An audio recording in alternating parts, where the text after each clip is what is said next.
The next skill, number 10, is performs level transfers. For this purpose, we're going to be using a bench that's about the same height as the wheelchair. It's padded, there are no arms on it. We have a transfer board available if the person would like to use it. I'm going to ask you to get over onto the bench. Will you be using this? Yeah. No, they've got the choice. They don't have to bring that with them because usually people would leave that at a bedside or in a car. The setup is square to the surface you're transferring to and about half a meter away. And the instruction is simple to get yourself over onto the new surface. From spotting perspective, you're usually standing in front, but you may need to ask the person how they transfer before they do it, and if they've had any problem with falling.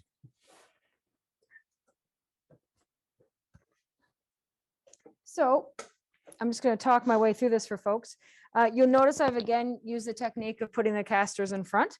I can use my wheel locks, but if I don't have them, that's not a problem. Move myself to the front. For this transfer, I'm going to put one foot on the ground to leave room for my other foot to swivel. Main things are that I get my head down and my bottom up.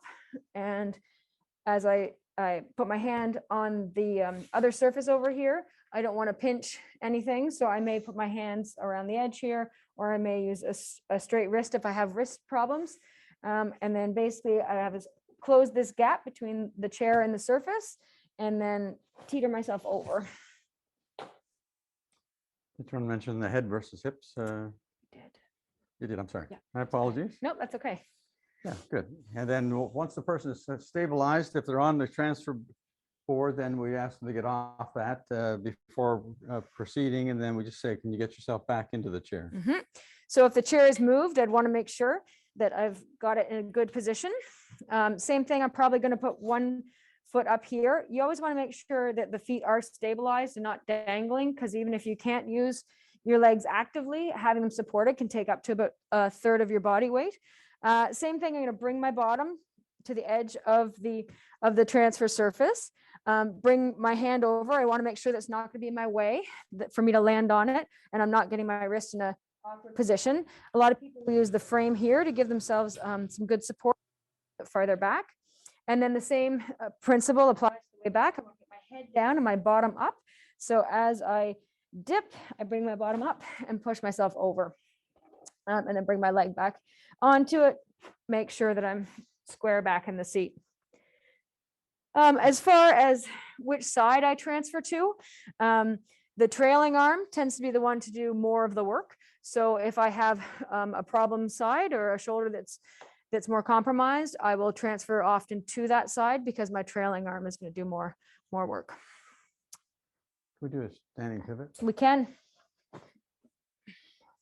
Yeah, and these are just a couple transfers. There are many different methods of transferring depending on people's abilities. We're just going to demonstrate a couple today.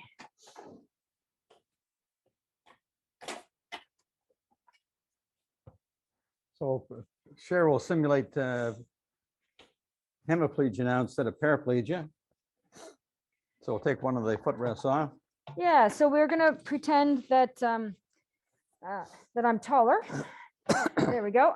I'm just going to scoot myself forward. That I was using my right leg and my right arm to propel the chair, and that's why that leg rest is off.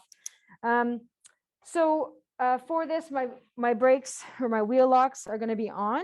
I may be able to get my foot onto the ground myself or not. I may have to use my hand to get it over there. Footrests can either be swung out of the way, which is often the most convenient way of doing it. You have to watch with some of the chairs that when you swing it away, if I hit this really hard, it might pop my brake off. So I want to make sure that doesn't happen. Sometimes it's easier to take the foot plate off. Other times it's easier just to flip the foot plate up. But most often you're just going to swing it out of the way because taking it off means you have to put it back on again. And even flipping the foot plate up, sometimes this is a more precarious position for people. It's less balanced position for people. So once I've got this on the ground, then I want to get forward.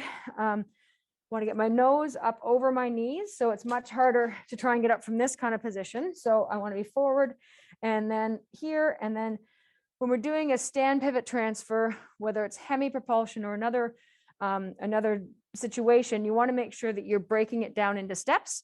So the first step is to stabilize the chair, get yourself to the front. The next is to get up into a balanced position. Maybe there would be someone helping me depending on my balance.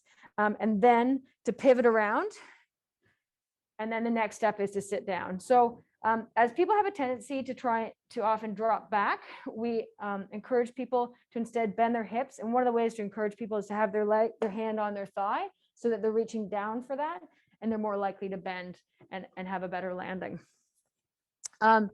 On the way back in, depending on my strength on this side, I may be able to get back in the same way. I may not. So I may actually have to have someone. Maybe I'll demonstrate the Yeah, wheelbarrow technique. I may be able to do it myself, or more likely, I'm going to have someone move the chair over, and Lee's just going to demonstrate a method of doing that. Yeah. So what most people do is they release the brakes and they wheel the chair around, put the brakes back on, the wheel locks.